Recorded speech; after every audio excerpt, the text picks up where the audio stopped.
bu ñu dee seetaan sur seen ay publicité on est genre impressionné pourquoi Sénégal bu ñu dee publicité ñuy tëgg ay sabar et tubaab bi ñoom ñoo mën publicité ni mu amee fii ci dëkk bi ay pub yoo xamante ni ça laisse souvent à désirer ñoom itam noonu la ñuy defee ay pub yoo xamante ni day bëri polémique par exemple Dove dañoo def pub boo xamante ni depuis 2 jours dañoo nekk risé wu internautes yi mu nekk tollé ci ñi nga xamante ni gis nañu ko. Et pourtant publicité bi quelques heures rek la def ci internet bi pas cher mais ñëpp dañ ko jugé raciste pourquoi parce que dafa am benn gel douche boo xamante ne dañu wane ku noir sangoo ko simmee ku nekk nit ku weex c'était quoi l'objectif on ne sait pas et pourtant d'habitude ñoom ils disent que dans leur publicité ils essaient de représenter toutes les femmes que li ñuy def mooy du ñu jël sax parfois ay mannequins dañuy jël pub bee ngi nii femme boo xamante ne am na yaram kii sew kii njool kii gàtt kii ñuul kii weex ñu boole ñëpp pour représenter beauté yëpp mais publicité bi personne n'a compris mu sangoo gel douche bi ils l'ont fait exprès boo xamante ne am na beneen image boo xamante ne ci pub bi dañu bind from dark skin to white skin loolu gën a choqué nit ñi parce que dañ ko entouré ba pare ñoom am na nit yi nee nañ que dañu récidiver ça parce que en 2011 am na beneen pub bu ñu defoon boo xamante ne ils avaient mis benn nit ku ñuul métis ak ku weex def avant et après. ba pare si produit bi ils mettent de peau normale à peau noire. mais pourquoi ça choque comme si la peau noire n'était pas normale. parce que je dis tu sais en général si suñu ay produits xeesal ñi jëfandikoo xeesal tu vois on te met un truc noir nga diwoo ko nga xees pecc. oui mais ça choque eux par exemple. et que même si public ils font ça aussi. ñoom li ñuy prôné mooy que beauté bu nekk beauté la donc tu n'as pas besoin de changer ta beauté ni de te travestir. pour rafet. donc tey mënoo wax loolu après nga ñëw indi benn gel douche ne bu ngeen ñuulee sangoo ko da ngeen di weex. donc ils l'ont fait exprès. c'est comme si en fait la beauté noire n'était pas une beauté que boo ñuulee rafetoo. pour nga rafet il faut nga weex donc jëlal suñu produit nga sangoo ko pour nga weex. ñoo polémique la ñu bëggoon ñoo ko donc du coup ça fait une polémique. en quelques heures ça a eu des millions de vues. ñëpp critiqué leen et après ils ont posté juste benn message di wax une image que nous avons récemment postée sur Facebook a manqué son objectif de représenter les femmes de couleur. Nous regrettons profondément le tort qu'elle a pu causer c'est tout en fait. excusez-vous sur Twitter alors que def nañ benn tollé boo xam ne sur internet ñëpp a ngi leen di critiquer mais doo xam sax ndax dañ ko def parce que seen vente yi dafa daanu ñu bëgg ku leen tuddaat nit ñi dem jëndiwaat seen produit mais souvent ils font ça et souvent ils mettent en avant la peau blanche def comme si la peau noire n'est pas une peau normale. Et ça marche après les ventes remontent. Il y a des gens qui vont appeler au boycott des produits notamment société de consommateurs et tout ça. Puisque les noirs de préférence souvent c'est pas eux qui consomment ces produits c'est beaucoup plus ñoom. si Dove on utilise beaucoup. xam naa ne daal jot nañu def sondage bu rëy ba xool daal ñii daal saa waay lu ñu def peut-être xam na mooy que ku ci nekk sa beauté ni nga mel noonu baax na en fait loolu mooy seen politique mais après si tu fais ça derrière c'est un peu bizarre quand même donc nit ñi ngi woote nit ñi ngi woote pour que ñu boycotter seen ay produits bañ ko jënd comme ça ñu wan leen ne que peau noire peau bu normale la ndax boo demee bay bind si sa produit de peau normale à peau noire.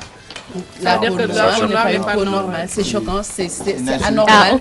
Et li ñuy wane noir yi sax seen publicité yi am na ñu dem ba calculer ne sur 6 minutes ils mettent les noirs genre 30 secondes donc du coup c'est juste quelque chose de commercial pour dire nit yu ñuul yee ngi nii voilà wane nañ leen c'est bon vous avez eu votre quart d'heure de gloire ou votre seconde de gloire et c'est fini on passe à la peau blanche qui est normale donc c'est pas quelque chose comme entre BT at MTV da ngeen xool pour man c'est le combat bi fa la nekk ce n'est pas def des produits ciblés pour les voilà c'est tout ils ont fait leurs produits il y a une discrimination c'est pas grave nous on pardonne de toute façon mais l'essentiel c'est que derrière qu'on puisse travailler de sorte que demain on pourra créer nos propres produits non pas pour faire la concurrence mais de wan leen ne ñu nit am nañu suñu ay produits bopp yoo xamante ne c'est adéquat. mais après est-ce que racisme bi ñuy casse ñun duñ ko inverser raciste envers les autres. oui mais aujourd'hui par exemple qu'on le veuille ou pas il y a des produits yoo xamante ne c'est destiné oui au peau noire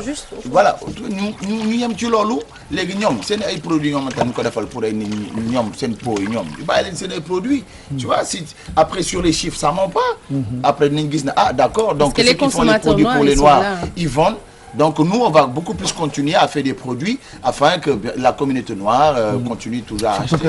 Surtout que celle qui a alerté, qui gën a alerté nit yi, elle travaille sur BET, Rokhaya Diallo. Donc du coup, tu as bien fait de prendre cet exemple-là entre BET ak fi nga wax. Donc c'est ça. En tout cas, nit yu ñuul yu bëri dañu jàpp ni dañu sentir visé.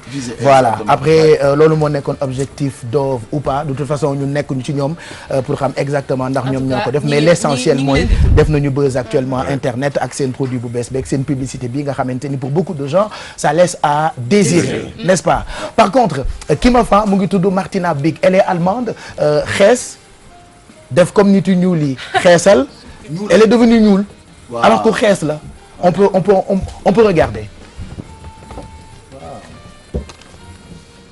Brüsten jetzt die Wespentaille? Martina Big lässt bereits 30 Eingriffe an ihrem Körper vornehmen. Das Model trägt mittlerweile nicht nur Körbchengröße S, sondern auch ihre Haut wird mit Hormonspritzen von weiß zu schwarz gefärbt.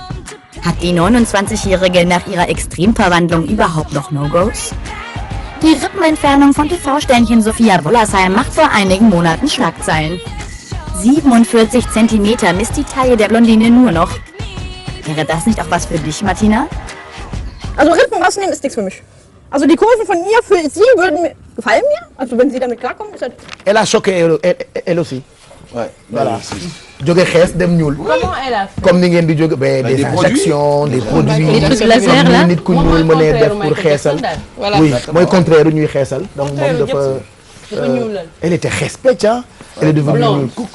Mais histoire ba pare yokk ay weenam. waaw bu njëkkaan nag peut-être que ça va choquer beaucoup de gens. Mais du temps où l'Égypte était première puissance mondiale, l'Occident ñoom bu ñu bëggoon ñëw jàng ci xam-xam, ils étaient obligés d'utiliser ay produits pour mën a ñuul, pour mën a infiltrer les connaisseurs pour ñu mën a am yenn savoir. Ça lui fait plaisir. C'est elle là avant, c'est elle.